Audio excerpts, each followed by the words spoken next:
Oh, it's brisk out here. Those fall colors are changing. Leaves are starting to fall. It's been so interesting to see the change here. You know, when we first arrived here back in February. Behind us. Yeah, tons here. Let's go over here.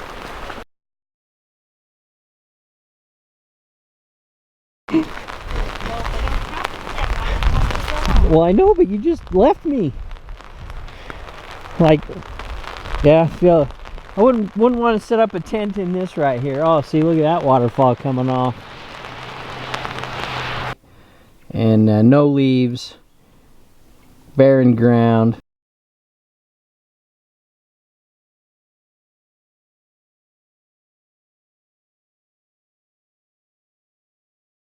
Well, a lot of leaves on the ground. Ange and I spent some time raking them up to try to, I guess, beautify our site a little bit.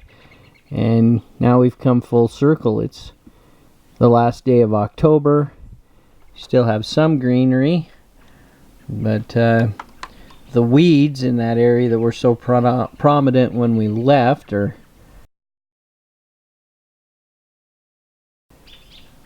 gone.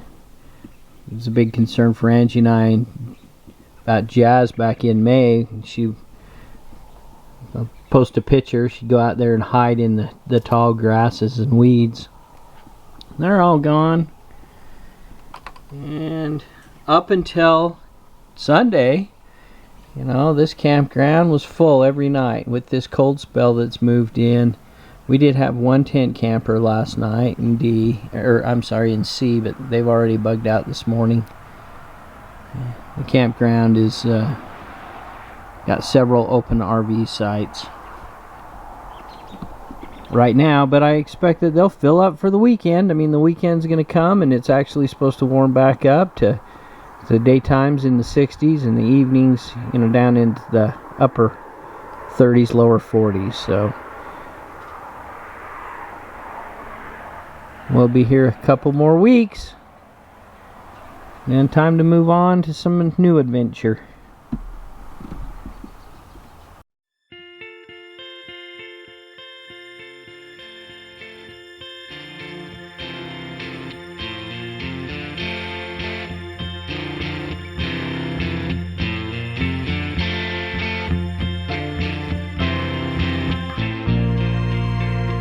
Hey everybody, it's Sean. Well, for the last couple of days we've certainly been experiencing a cold spell, and last night got down to below 10 degrees. When I woke up this morning, it indicated on my phone that it was 11 degrees outside, and I didn't quite mesh with my outside thermometer here at the trailer. When I first got up, it said it was 13.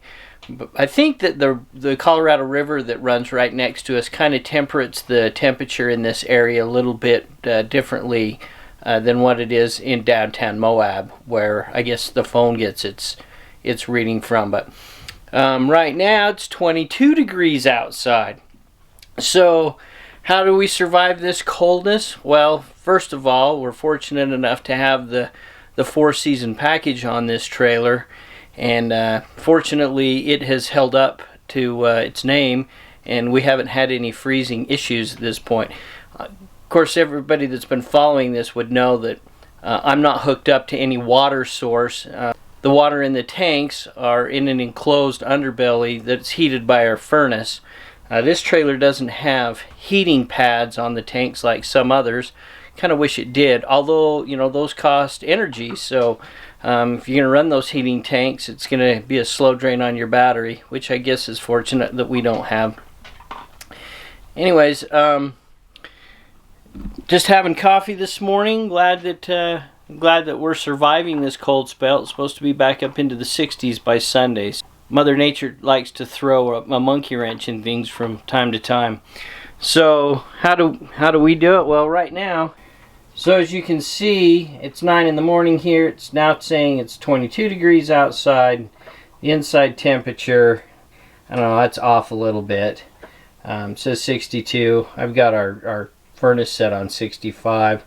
So I did a video earlier about this is one of the gadgets that I really appreciate, because I can come in here and I can check what my basement temperatures are. And according to that, you know, my basement temperature is 43 degrees, well above freezing. And again, that's heated. My basement is heated by the furnace, so I don't have to worry about freezing concerns. And of course, one of the things that we've utilized to help maintain our comfort level in the trailer is a little buddy heater. I've got it set up right there with the tank in here. For safety purposes, that tank is actually sitting right next to my propane sensor down there, so if for some reason the tank sprung a leak, we'd get that alert. And it works. No, it works, because when I've hooked it up a time or two, little propane has escaped and caused our sensor to go off. But we have the little buddy heater.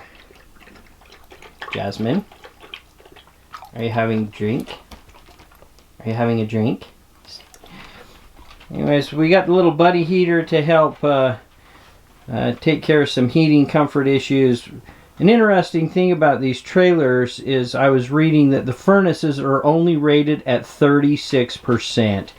That just seems ridiculous, but it is what it is. So having the little buddy heater in here that sips on the propane to help keep our comfort level up is really nice and cost effective.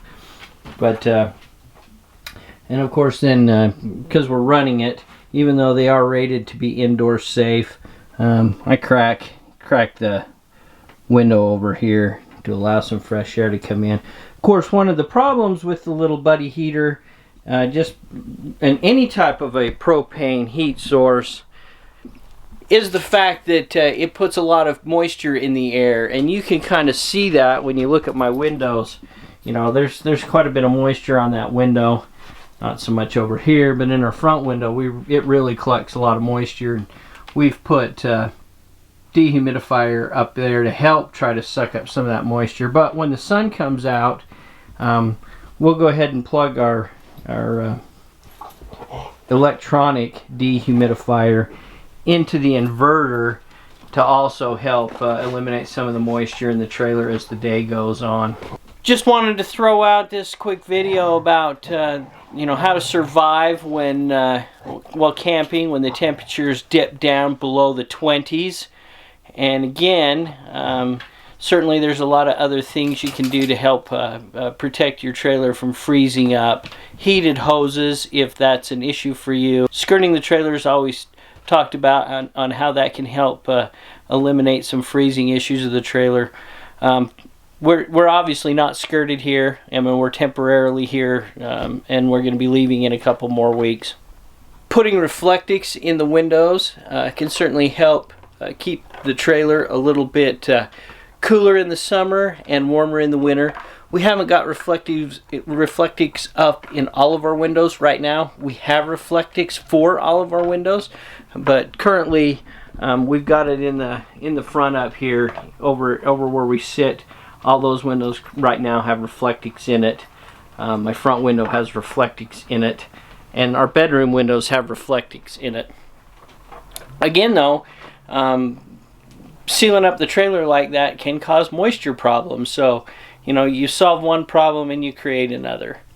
Well, alright everybody, well, if you like this video, give it a thumbs up. If you haven't already, please subscribe and join Angie, Jazz, and I on our journey. We'll see you next time. Thanks for watching. Cool.